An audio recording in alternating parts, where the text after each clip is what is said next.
Hello everyone, welcome back to the channel. आज हम एक ऐसी किताब के बारे में बात करने जा रहे हैं जो आपको अंदर तक हिला के रख देगी। The kite runner by Khaled Hosseini. ये एक इमोशनल, हार्ट टचिंग कहानी है जो दोस्ती, पछतावा और रिडम्पशन के आसपास घूमती है। चलिए शुरू करते हैं। द काइट रनर की शुरुआत होती है अफगानिस्तान के 1970s से, जब काबुल में पीस और हारमनी थी। कहानी के सेंट्रल कैरेक्टर्स हैं आमिर और हसन। आमिर एक वेल्दी फैमिली का लड़का है और हसन उनके सर्वेंट का। दोनों बचपन से साथ में पले बड़े हैं और डिस्पाइट क्लास डिफरेंसेस उनकी दोस्ती काफी गहरी है। हसन लॉयल और फियरलेस है। फॉर यू 1000 टाइम्स ओवर, ये डायलॉग आपको कहानी के दौरान काफी बार सुनने को मिलेगा, क्योंकि ये हसन के अनकंडीशनल लव और लॉयल्टी को डिपिक्ट करता है।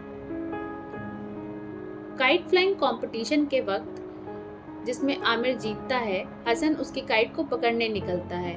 ये मोमेंट कहानी का टर्निंग पॉइंट बन जाता है, क्योंकि जब हसन काइट लेकर वापस आता है, उसके साथ एक बहुत ही ट्रेजिक इवेंट होता है। हसन को कुछ लोकल लड़के, आसिफ और उनके दोस्त, फिजिकली असॉल्ट करते हैं। आमिर वहां चुप कर सब देख रहा होता है, लेकिन वो हसन की मदद नहीं करता।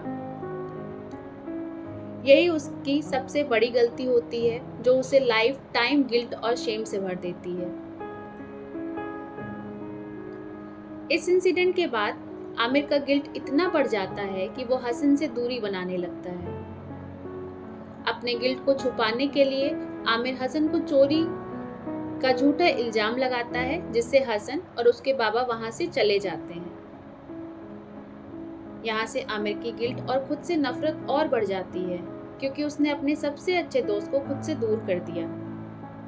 और उधर ही अफगानिस्तान में पॉलिटिकल इनस्टेबिलिटी बढ़ने लगती है। उसके बाद आमिर और उनके बाबा यूएस चले जाते हैं, जहाँ उनका नया सफर शुरू होता है। आमिर वहां पर सेटल हो जाता है, लिखने लगता है और शादी भी कर लेता है, लेकिन उसके दिल में हसन को लेकर गिल्ट कभी नहीं छूटता। साल बीत जाते हैं, लेकिन वो पास्ट के दर्द को भूल नहीं पाता। अक्सर ऐसा होता है ना कि हम आगे बढ़ते रहते हैं, लेकिन हमारा पास्ट हमारा पीछा नहीं छोड़ता। किसी ना किसी बहाने से घूम के वो हमारे दिमाग में आता है। आमिर के साथ भी ऐसा ही हो रहा था। एक दिन आमिर को अफगानिस्तान से एक कॉल आता है। उसके बाबा का दोस्त रहीम खान उसे वापस आने को कहता है।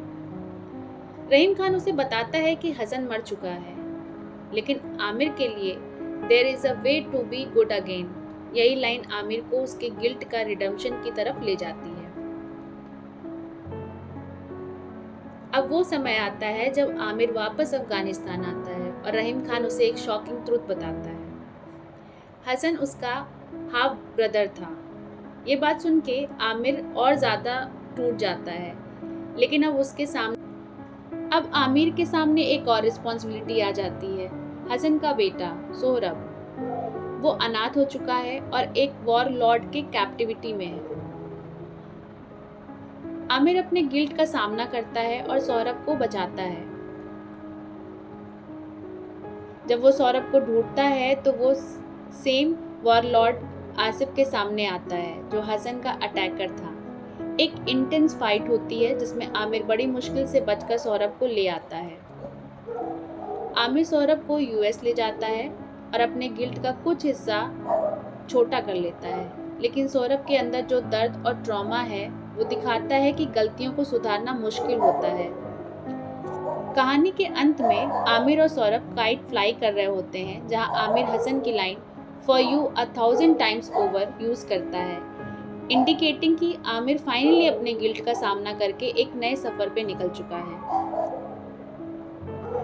द काइट रनर एक ऐसी कहानी है जो आपको सोचने पे मजबूर कर देगी कि हमारे पास्ट एक्शंस का हमारे प्रेजेंट और फ्यूचर पे कितना गहरा असर पड़ता है। आमिर का सफ़र गिल्ट से लेकर रिडम्पशन तक का है, और ये किताब दिखाती है कि कभी कभी अपने दोस्तों और फैमिली के लिए जो हम गलत डिसीजन लेते हैं, उन्हें सुधारना कितना ज़रूरी होता है। तो दोस्तों, ये थी काइट रनर बुक का रिव्यू। अगर आपने ये किताब अब तक नहीं पढ़ी है तो ज़रूर पढ़िए। आपको इमोशंस, गिल्ट और रिडेम्पशन की एक ऐसी जर्नी मिलेगी जो आपके दिल को छू जाएगी। अगर आपको ये वीडियो अच्छा लगा हो तो लाइक करें, कमेंट करें और चैनल को सब्सक्राइब करें। If you picked any book because of me, please let me know. Till then, keep reading and keep dreaming. Bye bye.